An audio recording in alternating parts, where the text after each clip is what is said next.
Hi friends, வணக்கம். Welcome to Kuzhali kitchen. இன்றைக்கி குழலி கிச்சனில் ரொம்ப நாளைக்கு அப்புறம் என்ன பார்க்க போகிறோன்னா, நவராத்திரி கடைசி நாள் மீனாட்சி அலங்காரம், மதுரை மீனாட்சி அலங்காரம் தாங்க நம்ம பாபா கோயிலில் போட்டது தாங்க பார்க்க போகிறோம். பாருங்கள், அவ்வளோ அழகாக இருக்குது. எத்தனை நாள் போட்டதும் நான் போட்டேன், எல்லாமே ஷார்ட்ஸில் போட்டிருக்கேன். இன்றைக்கி நான் கொஞ்சம் வீடியோவாக போட்டிருக்கேன். நான் ஆக்சுவலாக பெங்களூரில் இல்லைங்களா, நான் யூஎஸ்ஏல இருக்கேன். அதனால் எனக்கு அங்கே வச்சலாமா அனுப்புனதை வச்சு நான் போட்டிருக்கேன். நீங்களும் பார்த்து என்ஜாய் பண்ணுங்கள். இது லாஸ்ட் டே, நைன்த் டே அலங்காரம் ரொம்ப நல்லா இருந்துச்சு. உங்களுக்கு போட்டிருக்கேன். சரி, இந்த நவராத்திரிக்கு அட்லீஸ்ட் ஒரு வீடியோவாவது போடலாம் அப்படின்னு சொல்லிட்டு போட்டிருக்கேன். பார்த்து என்ஜாய் பண்ணுங்கள் ஃப்ரெண்ட்ஸ். உங்களுக்கு பிடிச்சிருந்துன்னா like, share, comment and subscribe my dear friends. ஒவ்வொரு நாளும் அலங்காரம் அவ்வளோ அழகாக இருந்துச்சு. இந்த தடவை புதுவிதமாக காதில் மாட்டல், தலை அலங்காரம், புடவை கட்டுறது எல்லாமே வித்தியாசமாக செஞ்சுருந்தாங்க. ரொம்ப அழகாக இருந்துச்சு.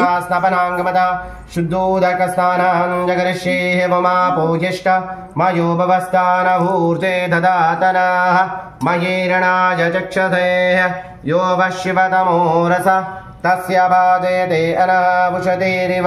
मातरा तस्मारङ्गमामवोः यस्य क्षजा जजन्वाताः आपो जनयता चनः आराधिता श्रीदेवताभ्यो नमः स्तपनाङ्गमतः शुद्धोदकस्नानान् समर्पयामि शुद्धोदक स्नानानन्तरतः श्रीदेवताभ्यो नमः निर्माल्यं विसृज्यामं नभारं मेरुशिखरं नभारं सप्तसागरं रात्रो भोजित निर्माल्यमहाते भारमद्भुतं अहोरात्रो तु निर्माल्यं प्रातः काले विसर्जयेद इति निर्माल्यं विसृज्याम् स्नापायामि मुमाप्याजस्व समेतु देवेश्वरसो मरुष्णिं भवावादस्य संघते क्षीरेण स्नापायामि मतः आप्याजस्व समेतु देहवेश्वद सोमरुष्णियं भवावाजस्य संघते क्षीरेण स्नापायामि मुं जातवेदसे सुनवामसोभ मराति यतो निदहाति वेदः स नः पर्ष्यदति दुर्गाणि विश्वानावेव सिन्धुं दुरिताद्यग्ने तामग्निवर्णां तपसा ज्वलन्तीं वैरोचनीं कर्ममले जुजुष्टाः पूष्यवृत्वे बहुलान पूर्वे भवातो कायतनया यशम्यो आराधिता श्रीदेवता ब्रह्मदा क्षीरस्नानान् समर्पयामि क्षीरस्नानानन्तरतः श्रीदेवताभ्यो नमः दद्ना स्नापयामि मुं दधिक्राहुन्नो अकारिशं जिष्णोरस्वस्य वाजिरासुरभिनो मुखाकरतो प्रणायुगुंचितारिषतो दद्ना स्नापयामि मुं दधिक्राहुन्नो अकारिशं जिष्णोरस्वस्य वाजिरः सुरभिनो मुखाकरतो प्रणायुगुंचितारिषतो दद्ना स्नापयामि मदः आराधिता श्री देवताभ्यो नमः दद्ना स्नानान् समर्पयामि दद्ना स्नानानन्तरतः श्री देवताभ्यो नमः आज्येन स्नापयामि मुं शुक्रमासे ज्योतिरसे तेजोसे देवो वसवितोत्पुनाद त्वच्छिद्रेण पवित्रेण वसो सूर्यस्य रश्मिभिः आज्यस्नानान् समर्पयामि आराधिता श्री देवताभ्यो नमः आज्यस्नानान् समर्पयामि आज्यस्नानानन्तरतः श्रीदेवताभ्यो नमः मधुना स्नापयामि मधुभातारुतायते मधुक्षरन्ति सिन्धवः मार्द्वेन सन्तोषते मधुनक्तमुदोदशि मधुवत्पार्थिवगुं रजा मधुद्योरस्तु नभिताः मधुमाघुमस्तु सूर्यः मार्दीर्घावो भवन्तु नः मधुना स्नापयामि मधुस्नानानन्तरतः श्री देवताभ्यो नमः शर्कराय स्नापयामि मुं स्वादुपवस्य दिव्याय जन्मने स्वादुरिन्द्राय स्वावेतुनाम्ने स्वादुर्मित्राय वरुणाय वायवे बृहस्पतये मधुमादाप्यता शर्करस्नानान् समर्पयामि शर्करास्नानानन्तरतः फलोदकेन स्नापयामि मुं फलिनीर्याः फल आपुष्पायाश्च पुष्पिणी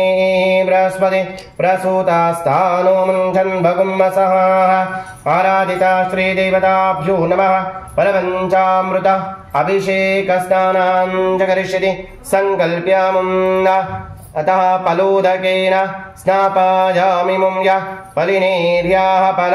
आपुष्पायाश्च पुष्पिणी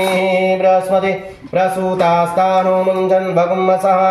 आराधिता श्रीदेवताभ्यो नमः फलपञ्चामृत अभिषेकस्नानान् समर्पणन्तरतः पूजयामि भूमिर्देनुधरणी लोकधारिणी उद्धृता स्वराजेन कृष्णेन शतबाहुना मृत्तिके अनुमे पापमिन्मया दुष्कृतं कृतं त्वया हतेन पापेन जीवामि शरदश्वदान् तिलकान् धारयामि सर्वमङ्गलमाङ्गल्ये शिवे सर्वार्थसाधिके शरण्ये त्र्यम्बके देवी गौरी नारायणि नमोऽस्तुते मुं सरसिजनेने सरोजास्ते धवलतराङ्कुशगन्धमाल्यशोभे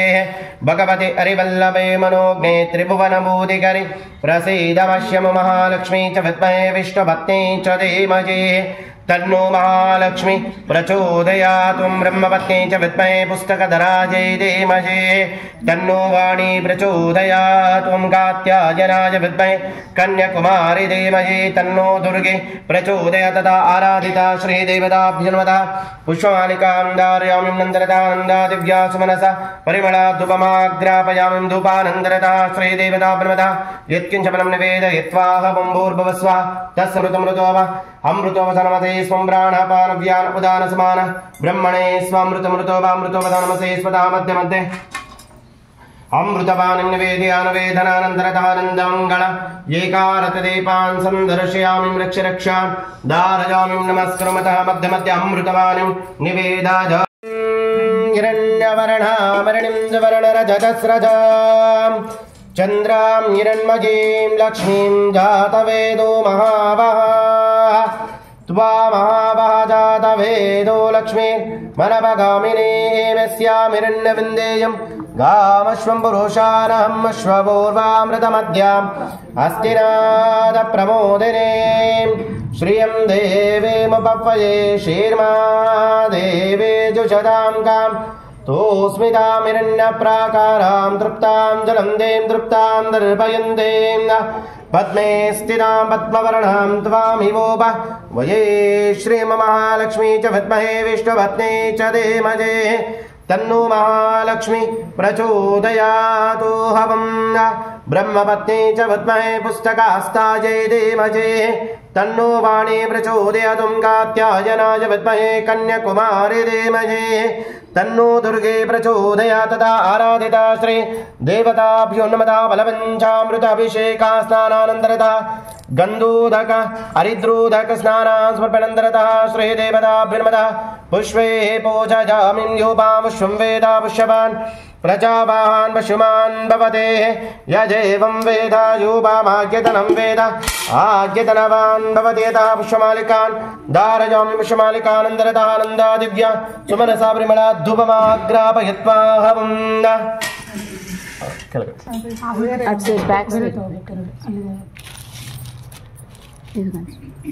చిన్న వెలిగించు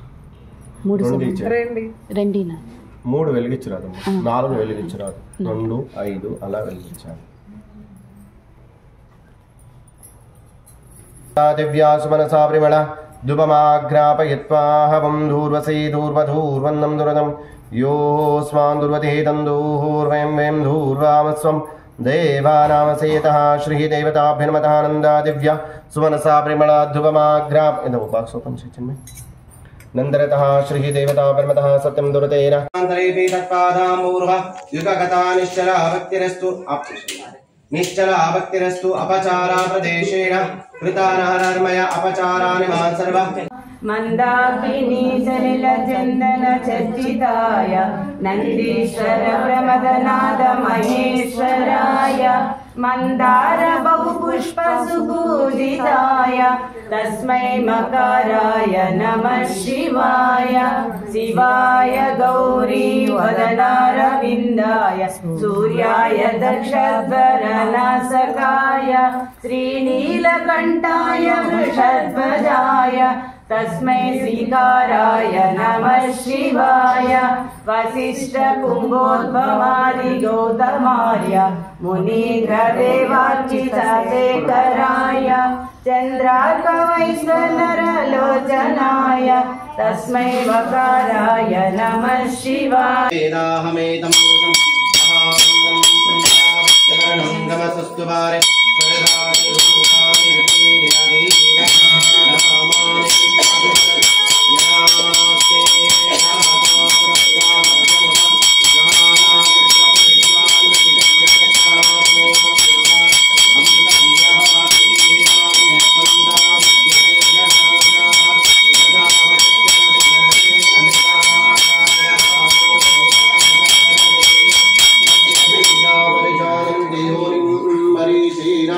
पदमिच्छन्ति वेदसः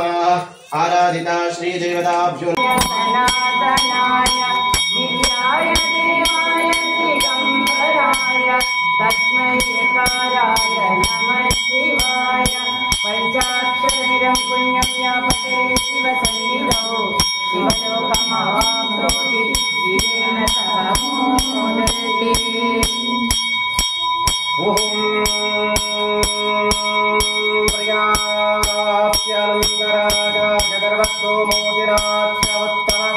महर्भवति सर्वास्याप्ये सर्वस्वदत्ते सर्वमेव तेनाप्नोति सर्वं जयदेवं हिरण्यमात्रमदो पूर्णं ददाति मधुभ्यो सानिधिः कदा ब्रह्मणमुपहरते एकदैव यजमानः जगते योधनादेवस्य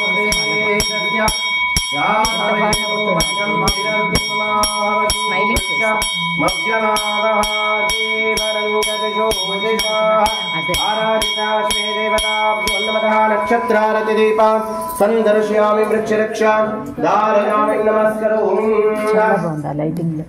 మామూలుగా చూస్తే మనిషే नंदनता श्री देवता बनदा कुंभारतिदीपान् संदर्शयित्वाहं ओम राम नैरोग्य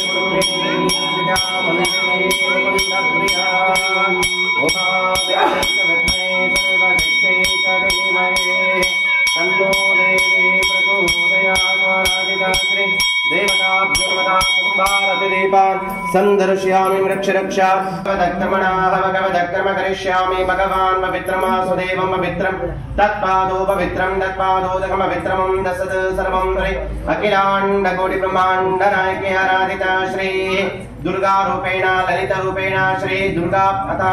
आराधिता श्री मधुरे मीनाक्षी देवता ब्रह्मदा नवरात्र प्रयुक्तेन